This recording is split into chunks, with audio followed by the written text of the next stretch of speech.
नमस्कार। जय मिथिला। दुनिया में एक पीढ़ी दोसर पीढ़ी के अधिक से अधिक की दऽ सकैत छथि। हमरा मानना अछि एक पीढ़ी दोसर पीढ़ी के अपन संस्कृति, संस्कार और परंपरा युक्त हजारों लाखों वर्ष की अनमोल धरोहर के हिफाजत हेतु एकटा नेह जोड़ि कऽ जा सकैत छथि।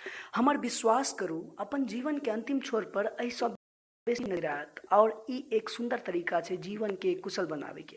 I have seen many times during an argument where people are confused when it asks why you are interested in fighting for your reason, and they reply in answer as it would be benefited for someone else.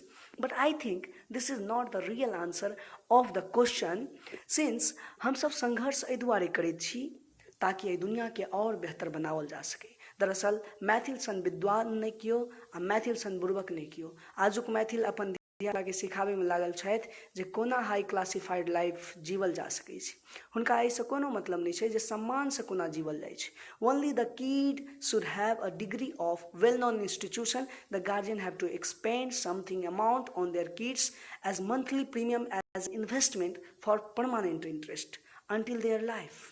Trust me, this type of mindset defeated the brain of that kids. As a father, as a guardian, you must have to understand what is going to be happen with those kids to whom you are preparing for a single paper of degree. एकटा बात सोचियौ, दुनिया बुनियादी तौर पर एकटा एहन प्रांत जकर इतिहास कहै छै भूतकाल में मिथिला एकटा सशक्त सम्राट रहैत छल, विद्वानक नगरी छल। एहिठाम सीता जन्म लेलिए, विद्यापति, दिनकर, यात्री, अयाची, मंडन जन्म लेला। धान, माछ, पान, मक्खन एहिठामक प्रतीक बनल।